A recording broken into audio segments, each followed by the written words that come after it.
Radio Network. It is time for a midday market update on the livestock side. Let's visit with Kyle Bumsted, livestock market analyst. Well, Kyle, we have a cattle on feed at the end of the week here. Are folks starting to talk about that? What are you seeing in the trade so far?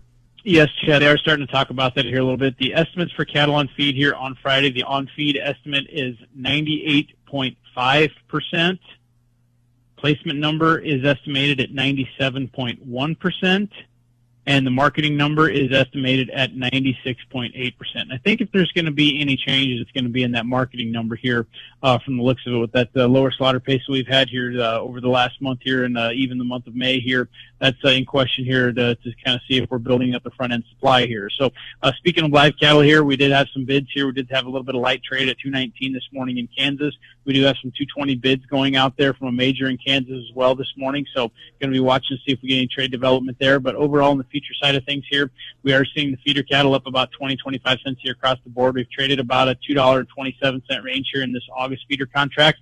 And the August live cattle contract, they've traded about $1.50 range. So very, very quiet, sitting right in the middle of those daily ranges respectively here.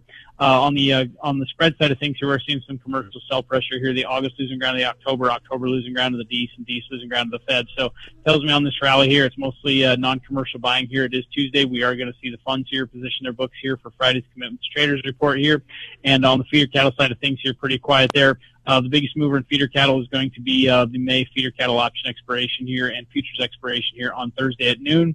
All right, thank you so much. Livestock market analyst Kyle Bumsted. Call him at 308-708-7340. Do remember, trading of commodity futures and options does involve substantial risk of loss and might not be suitable for all investors. This is the Rural Radio Network.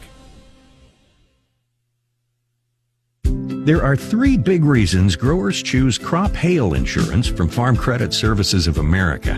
One, they trust our expertise to deliver the right coverage. Two, we work with several companies so they'll get the right product. And three, should their crops ever get hail, they'll get the right service. Get the crop hail coverage that's right for you. Call Farm Credit Services of America and see for yourself. 1-800-884-FARM. Agriculture works here. Gingrich Structures is your premier choice for top-quality post-frame buildings in the Midwest. Whether you need agricultural, commercial, home shops, garages, or barn-dominiums, Gingrich Structures crafts custom structures built to last. Their expert team collaborates with you every step of the way to bring your vision to life with the finest quality craftsmanship that lasts. Explore our projects and get your free quote today at gingrichstructures.com. Spelled GingerICHstructures.com. This is a market update. I'm Bruce Gorder on the Rural Radio Network. Well, heavy rains fell in key crop areas of Argentina over the weekend, interrupting the harvest of this year's corn and soybean crops. The Buenos Aires Grain Exchange reports that a significant portion of the soybean crop remained unharvested in the region where the most intense rains fell, with more than 10 inches reported in a few locations.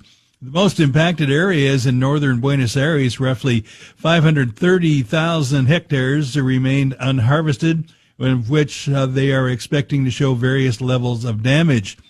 Parts of western Buenos Aires also received heavy rains of the 4 to 5 inch rainfall. No significant losses were anticipated from these areas to the west of Buenos Aires. July corn is up 4 1/4 at 4.51 3/4. December up 4 1/4 at 4.46. July soybeans down 1 1/2 at 10.49 1/4. No penny at 10.38.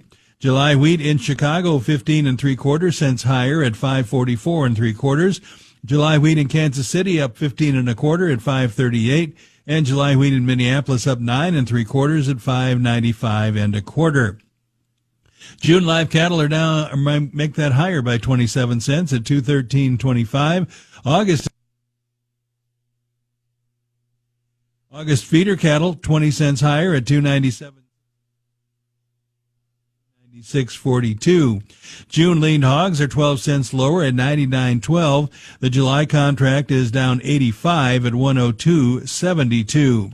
Class 3 milk for June is down 15 cents at 18.87. Class 3 milk for July unchanged at $19. This is the Rural Radio Network.